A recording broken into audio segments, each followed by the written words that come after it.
So what are some of the unforeseen expenses that you may face in retirement?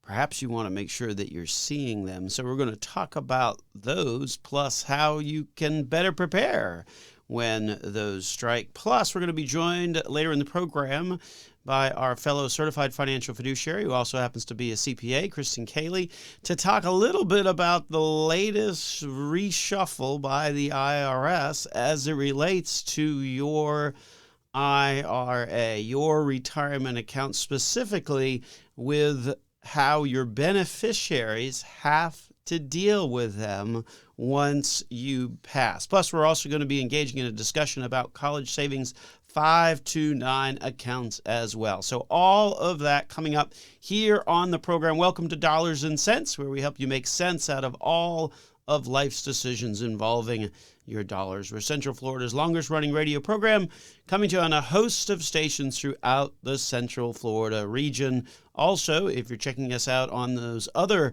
formats called podcasts or YouTube videos, well, then you guys can check us out on those favorite platforms where we happen to be one of the top 25 financial planning podcasts on the World Wide Web. My name, of course, is Joel Garris.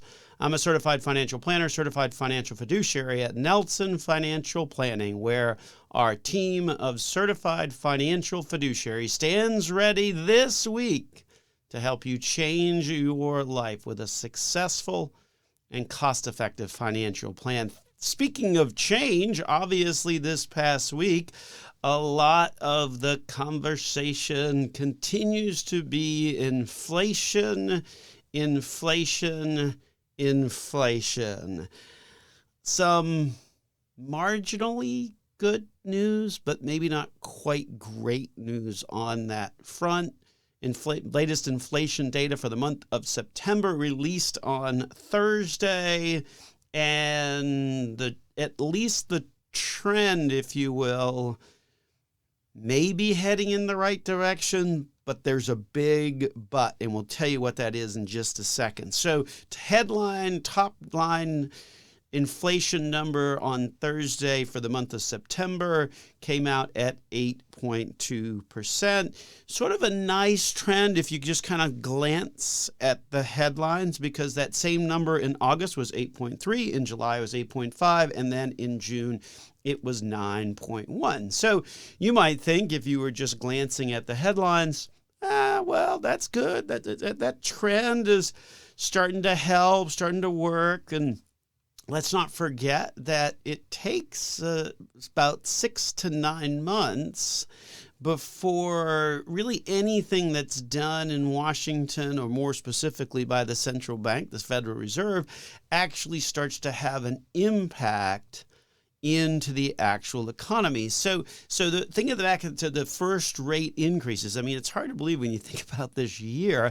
In January of this year, they were still easing. They were still in the process of this notion of quantitative easing, which was going into the bond market and buying treasuries to keep interest rates down. I mean, it's just crazy how dramatic the year has been, particularly in the interest rate side and on the bond side of things. Obviously, that spilled over pretty dramatically to the stock market as well, but particularly in terms of kind of these movements and how dramatic they are. Well, in March was the first rate increase, and back in those days, they weren't doing 75 basis points or 0.75%. They were doing, seems like a mere 0.50%. That first one is just beginning to have some ripple, some impact into the economic system. So, all right, so the top line data on inflation seems okay. That's a good trend, right? 9.1, 8.5, 8.3, 8.2. All right, that's decent. But here's the problem. The problem is, if you looked behind the headline data, you came to sort of the core number. And that number, which excludes the more volatile energy and food, actually hit a 4-decade high at 6.6%. Needless to say, that was the data that the markets looked at in terms of the reaction that they had this past week. What does it mean? It means that if inflation is continuing at the pace that it has been continuing at, then the Federal Reserve is going to have no choice but to continue with the acceleration of raising interest rates. The problem is, and I think this is really the struggle and the conversation out there, is that if what we just said on the program is true, and we like to think it is, that when you raise interest rates, and there's a lot of economic and historical data that says it's true, when you raise interest rates, it takes a while for that to get into the economic system, right? That should make sense, right? Nothing happens instantaneously. It's a $25+ trillion economy. It's not like you're going to be able to just do a little tweak here and then all of a sudden, we're off in a total direction. It takes time. And over the course of the past 6 months, right, there's been a number of interest rate increases that for the most part, you could argue 80 to 90% of them haven't really hit the economic system. So if that's the case, maybe it might be good to just slow down a little bit, catch breath, see what the actual impact is going to be. That's certainly the counter argument. Unfortunately, I think the Federal Reserve trying to make up for lost time, and we've talked about this on the program before, where they were kind of slow to act, probably waited too long in terms of some of these actions. And so now they're just looking at the data that's coming in current time and reacting to it perhaps maybe a little bit more strongly than they otherwise would. So anyway, certainly a conversation to continue. We've talked at length over the course of the past months, maybe even longer than that, about this building battle, if you will, or this ongoing battle between inflation and interest rates. If you're in a 12-round fight, there is some disagreement as to which round we are in, right? Some people would say, well, we're getting close to round 10 or 11 based upon the data that came out on Thursday. The Federal Reserve might say, well, wait a minute, it might only be round 7 or 8. So you get the picture. Obviously, higher interest rates are a big drag on the economy. And the reality is, if you think about inflation and how it plays out, the notion that somehow you're going to get back to 2%, I just don't see how you get there because of what's been going on in the labor market. I think you wind up more at the historical level of, say, 3%, maybe a little bit higher than that, 4 or 5%. That's why we had the seminar that we did this past week. It featured myself, Rob Field, and Kristen Cayley, who's going to be joining us in the back half of the program, about some of the strategies to beat inflation. How do you wind up combating that? If you weren't able to attend, then the good news is that we're happy to share with you those thoughts. So in that case, we would encourage you to give us a call at the office during the course of this week so we can kind of share some of those concepts that we were sharing with folks during our seminar this past week on some of the strategies to beat inflation. When we come back, we're going to give you the inflation numbers as they relate to Social Security, also announced this past week here on Dollars and Cents with Joel Garris of Nelson Financial Planning. Prior segment, we shared with you the inflation data that just came out just this past week for the month of September. Headline number trending in the downward direction. Unfortunately, the core number that excludes food and energy hit a 4-decade high at 6.6%. That's the number that the Federal Reserve looks at. That's the number that determines the pace of those interest rate increases, and so consequently higher interest rates, as you know, a drag on the economy, and obviously that caused a reaction throughout the financial markets during the course of the past week, particularly with that data.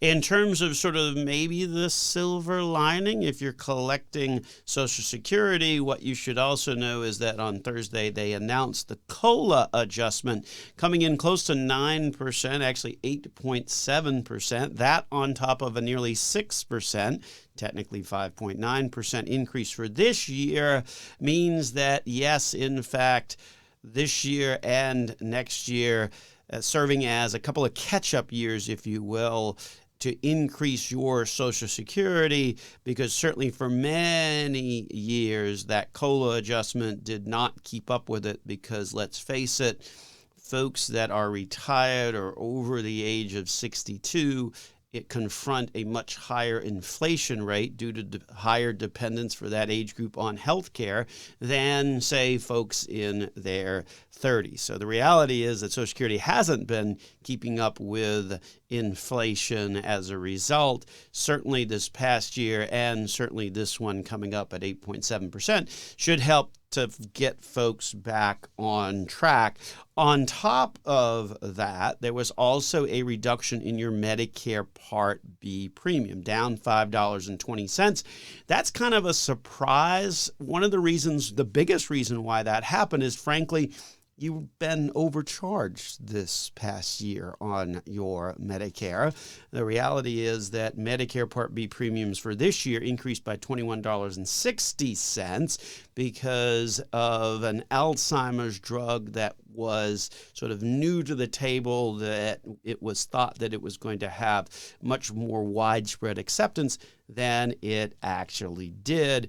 And so consequently, because it didn't, then that increase in Medicare Part B for this year wound up being a much higher increase than what it should have been. So, hence the $5.20 reduction on your Medicare Part B. So clearly good news, bad news on that. We've certainly talked at length on the program about that, particularly a few weeks ago when we were joined by Rob and talking a little bit about Rob Field at our office, who's a certified financial fiduciary and also a national Social Security advisor, talking a little bit about, okay, what do we think that inflationary increase is going to be? And I think we were pretty close to that 8.7 mark that it wound up being. Good news, right? More money. Bad news is that it doesn't actually go further, right? Because remember, this is an inflationary increase, so stuff is costing more. So basically, it's, not like more money in your pocket. You're kind of treading water. The other downside, of course, is that that means that Social Security is going to be paying out more. Last I checked, they were not exactly fully funded, henceforth and forevermore. So now they're paying out more. So stay tuned on how that one plays out over the coming years and decades. So anyway, welcome back to the program. This, of course, is Dollars and Cents, where we help make sense out of all of life's decisions involving your dollars. The radio program is also converted to a podcast and a video on YouTube, so make sure you check us out on those platforms. And when you get the chance, subscribe so you know when we upload new content. We're one of the top 25 financial planning podcasts out there these days. Over 25,000 downloads of our program around the world. When we check like the metrics and the stats, because you can do all of that, it is kind of crazy to see all of the different locations where our program is getting downloaded. I guess that's the power of the internet. Anyway, my name is Joel Garris. I'm a certified financial planner, certified financial fiduciary at Nelson Financial Planning. We're going to talk a little bit the rest of this segment before we get joined by our fellow certified financial fiduciary, Kristen Cayley, in the back half of the program on some of the retirement expenses that you should perhaps try and foresee, but unfortunately make it into the category of being largely unseen. And so we thought it would be good to kind of mention sort of some of the bigger five, if you will. We may talk about this a little bit more in detail at a future program, but we wanted to just kind of give you a taste of some of the things that folks think about when it comes to retirement. Typically, money in, money out, but there's some bigger ticket stuff that can pop up. And ultimately, you need to also have a strategy and a plan for that. Obviously, the first one that comes to mind, right, it's got to be health expenses. We've certainly talked about that on the program before.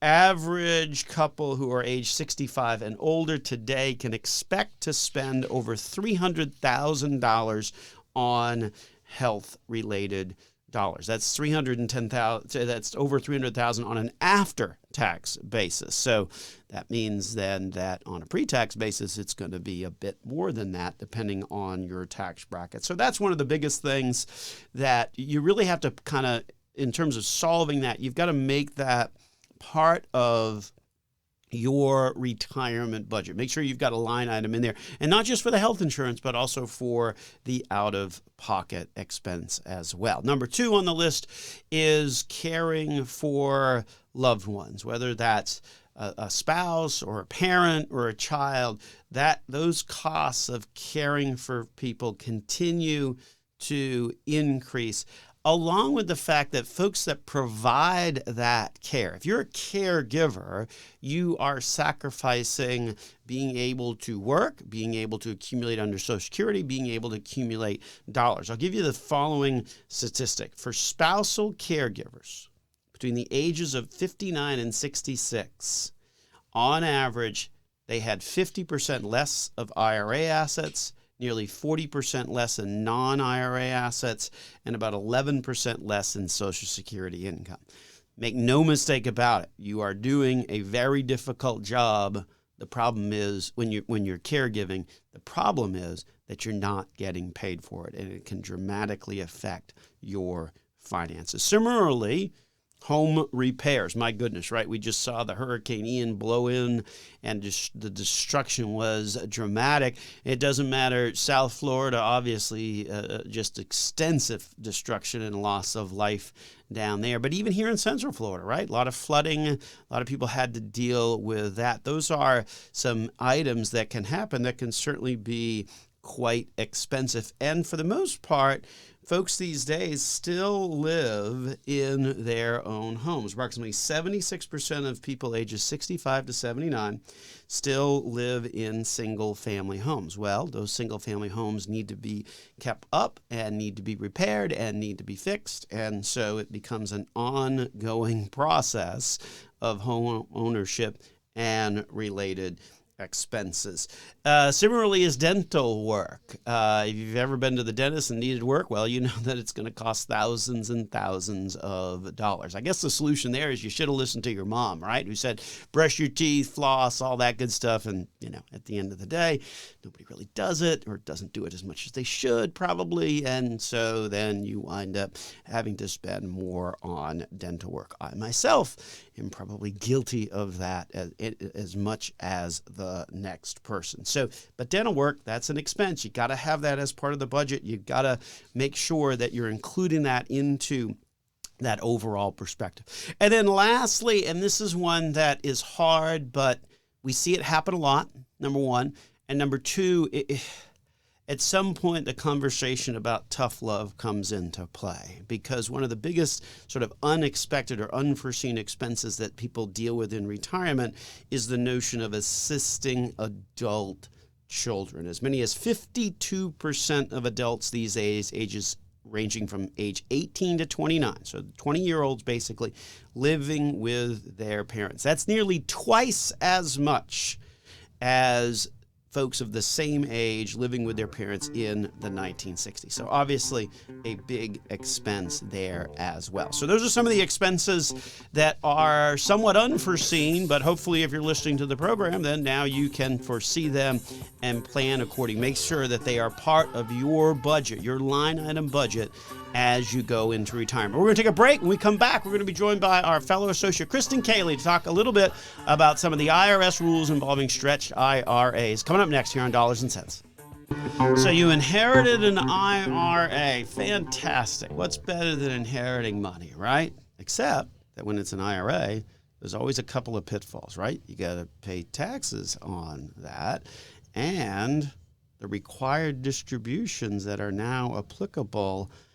We're going to talk in this segment about the latest sort of IRS rules, or how they've morphed them with our fellow certified financial fiduciary and CPA at Nelson Financial, Kristen Cayley. So welcome back to the program. This course is Dollars and Cents, where we help you make sense out of all of life's decisions involving your dollars. My name is Joel Garris, certified financial planner, certified financial fiduciary at Nelson Financial Planning, and glad to have back with us Kristen Cayley, a fellow certified financial fiduciary who also happens to be a CPA on the team at Nelson Financial Planning. Good morning. How are you? Morning. Thank you, Joel, for having me. Well, good stuff. You always have good stuff to talk about because this tax code is just a constantly ever-changing scheme, if you will. Mm-hmm. Yep. They got to throw some loopholes in there every couple of years. Well, and in particular on this one, the IRS has really been all over the place on these distribution rules. So let's back up and sort of set the stage of how we got to this confusion over the course of the past couple of years when it comes to inheriting retirement accounts. Mm-hmm. So back in 2020, when the Secure Act came out, kind of changed the way we do RMDs for inherited IRAs. So the rules for spousal IRAs did not change, but this is more for if you inherit an IRA and you're a child, a younger sibling, something along those lines. So it used to be that you could take RMDs over your lifetime, but now the Secure Act has said you don't get that same benefit. You now have to liquidate the account within 10 years. That's a big deal because previously, if I could take a little bit out along the way, then I obviously would have had that come to me as income and paying tax at a lower bracket than if I'm having to take all of it in a relatively large chunk. Right. So, and I guess the confusing part is that the what that 10-year rule means was really up for some interpretation, and then to layer into it, then you had the 2020 year where you didn't have to take required distribution. So what are sort of the rules now, and I guess what are we still waiting on for the IRS to help give some guidance on? Mm-hmm. So back in 2020 when this came out, we thought that meant you have 10 years to liquidate the account. That you could wait until year 9, year 10, and then take the full balance. And certainly the language in the Secure Act and some of the things that the IRS said at that time suggested that really was an option, that you didn't have to take, but as long as you took out and had it all out by the end of the 10 years, then that was fine. Right. But now they're kind of coming back and saying, no, you actually do need to take RMDs in years 1 through 10, and then you do have to liquidate the balance in that final year. And I guess what was really confusing is that they came out and issued some guidance in February, or maybe it was March of this year, that basically kind of said, hey, wait a minute, we really want folks to be taking out something each and every year. But that really got a lot of backlash against them, didn't it? Mm-hmm. It just caused a lot of confusion. Nobody had been taking it out, or for the majority of people, they thought they didn't have to, so they might not have been taking it out in 2020, 2021, and then suddenly 2022, they're saying that you should have been doing this all along. So people weren't sure if they needed to go back, do catch-up RMDs. So it did cause a lot of confusion, and there was a lot of pushback. And so consequently, the IRS said basically, okay, wait a minute. Okay, we're going to have to take a step back on this. And so now so now we don't know anything. Now we're in the waiting mode, right? Right. So what we do know is that the IRS is going to have penalty and interest relief for if you did not take your RMD in 2020 and 2021. So there's no need to go back and try to take it. There's relief for those 2 years. And from what we understand, this new rule is going to take place in 2023. So then going forward, then then if you inherited a retirement account, and again, post 2020, right? Mm-hmm. Because pre 2020, you're sort of grandfathered in. Right. Under the old rules, which were much more flexible and much more powerful. If you think about required minimum distributions, where it's based upon the age of the beneficiary, if you're a 20-year-old beneficiary or something like that, I mean, you had to basically take like 2% a year out of the account, mm-hmm. which then allowed the rest of the account to continue to grow on a tax-deferred basis. So it winds up being very, very powerful, if you're in that situation. But now, post 2020, clearly there's this 10-year rule that basically accelerates the tax implications. Right. The IRS wants their money.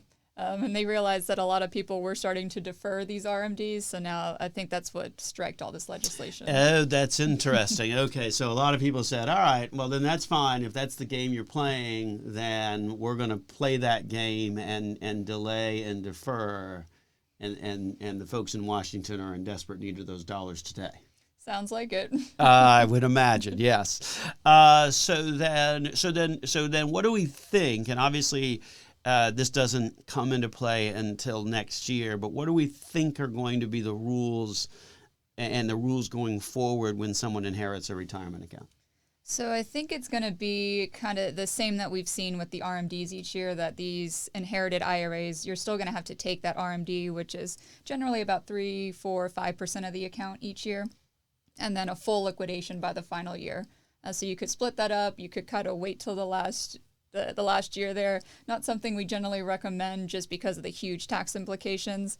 But you'll have a couple options, but you will have to take your RMD each year. So that's interesting because it's not like it's a divide by 10 kind of thing, right? Which I think all things being equal would be the best advice from a tax perspective, right? Because then that evens it out over the course of the 10-year period of time. So so you would have basically a small required distribution, but then by year 10 you'd have to make sure you take it all. Take it all out. Interesting. I'm surprised they don't go to just a simple math, like divide by 10. You got to take a tenth of it out. But they're trying to incorporate the normal required minimum distribution rules, I guess, into that. That's my understanding of it right now. Obviously, more rules could come out, more guidance in the next couple of months.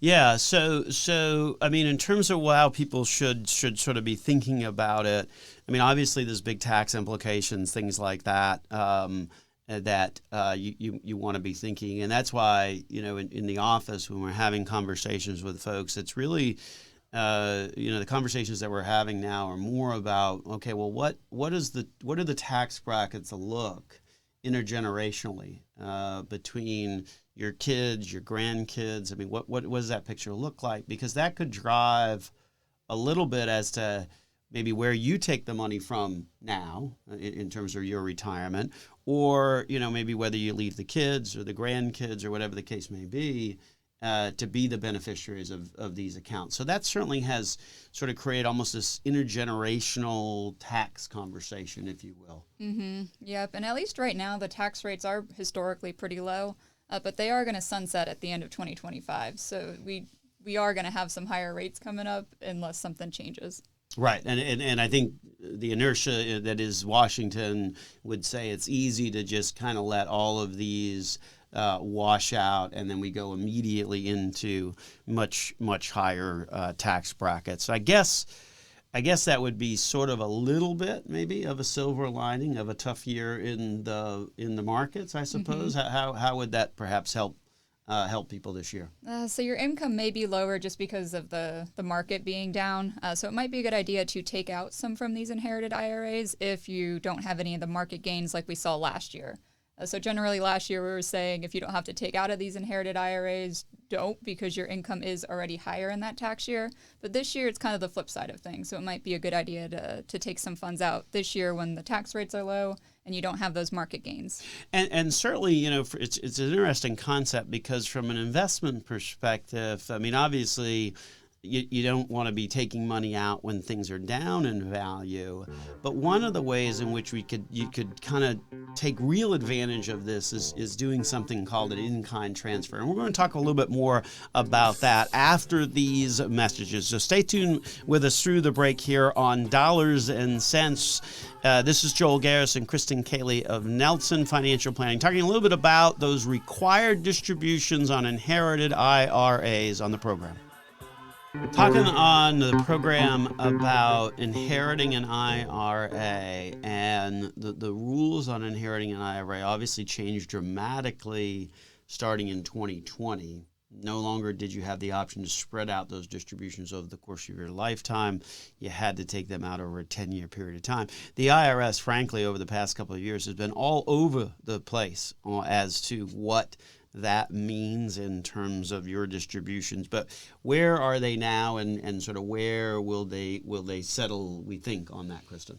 So if you inherit an IRA, likely you're going to have to withdraw the full balance within 10 years. Unless you're a spouse, then you can take it over your lifetime. And as of right now, you should be taking RMDs on a year-to-year basis. That's the new legislation that the IRS just put out. It would be the same sort of RMD that you would do over your lifetime using those same sort of tables. But then at the end of the day, you still got to take it all out within a 10-year period of time. Right. But the notion of ignoring it, letting it set, and not taking anything out, generally frowned upon.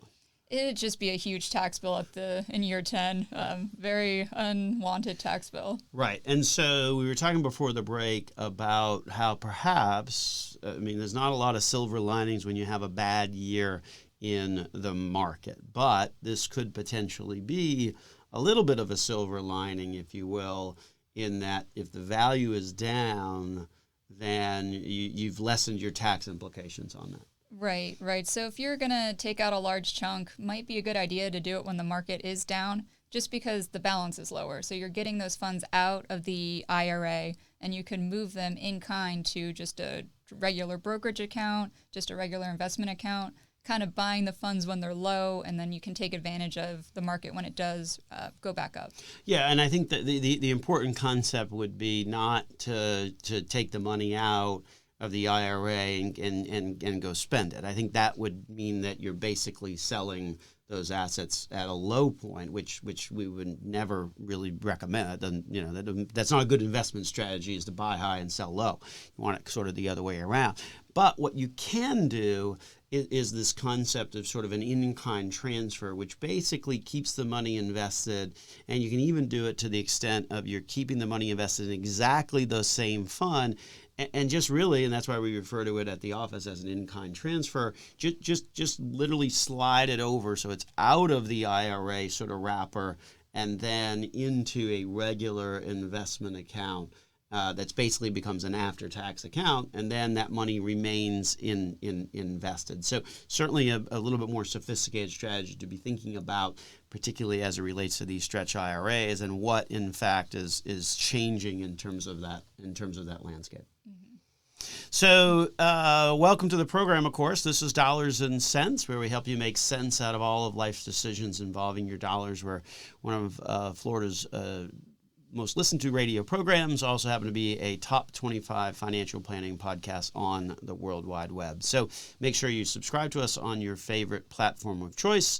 Any problem finding our channel on your particular platform of choice, just go to our website, Nelson Financial Planning, upper right-hand corner. You'll see all the different icons. Click on them and you'll get immediately connected to our program. Make sure when you're there to subscribe, and then that way you can get notified when we post new content. So one of the things that I mentioned at the top of the program is sort of the landscape of saving for college, right? You've got prepaid, you've got Coverdell, you've got 529.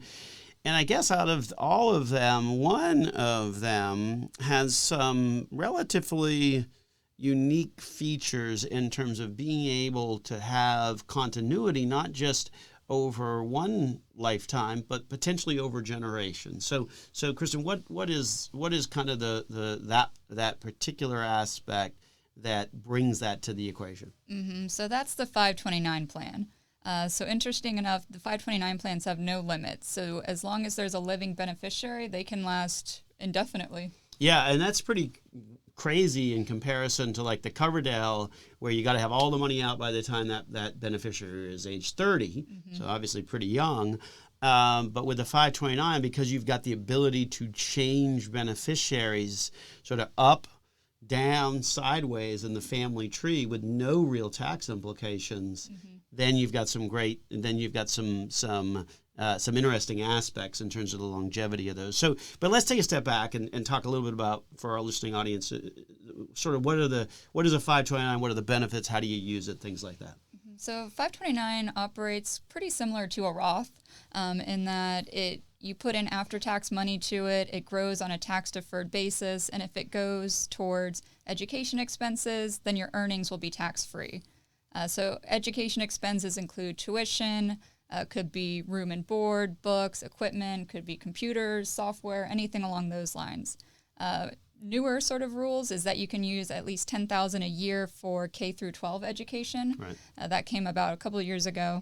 And then also you can use $10,000 per beneficiary for student loans. So if you've got it, or if you didn't realize that you had it, or maybe it had some more growth, and you then use that you could use that to pay off some student loans as well. Right. And in terms of contribution limits and things like that, that's probably one of the more powerful things about the 529. What are those these days? So there really isn't a contribution limit per se, but it is kind of generally the annual gift tax exclusion, which is $16,000 per person, or for a married couple, that's $32,000. So considerable amount of money that you could do. And then there's also an acceleration. Mm-hmm. So you could lump your contributions for 5 years. So that could be a one-time contribution of $80,000, and that would just count as your 5-year contribution to the plan.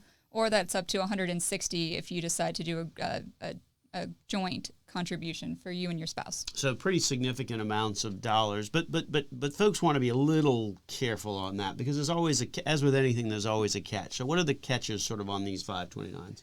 So that's the gift tax. So it generally doesn't apply to a lot of us because the lifetime gift tax exemption is over $12 million per person. So for a married couple, that's over $24 million.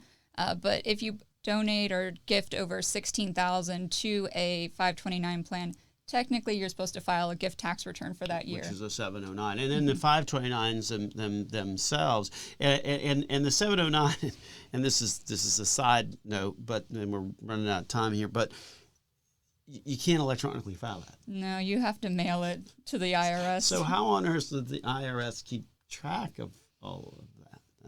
Anyway, so, but in terms of 529s, you do have to realize that there are some sort of limitations, if you will, in terms of its usage. Right. So the risk is if your beneficiary doesn't go to college and the funds are just kind of there, they're in the 529 plan. If you decide to take them out and it's not for education purposes, you have to pay your regular income taxes plus a 10% penalty. So, but it's certainly unique in that the ability to sort of change the beneficiary and move it up and down within the generation. Certainly a very powerful tool that I don't think that a lot of people have really kind of come to grips with or made that a part of the conversation. So certainly something that we'll be talking more about on the program in future weeks and months and years to come. So, but we are running out of time, so we want to wrap up this week's episode of Dollars and Cents with Joel Garris and Kristen Cayley of Nelson Financial Planning. If you like what you heard and want to learn a little bit more about how our team of certified financial fiduciaries at Nelson Financial Planning can help, go to our website, Nelson Financial Planning, fill out the contact information, and we'll set up a free conversation to talk about your retirement plans. With that, we will wrap it on up and get on out of here. Thanks for listening to the program this week on Dollars and Cents.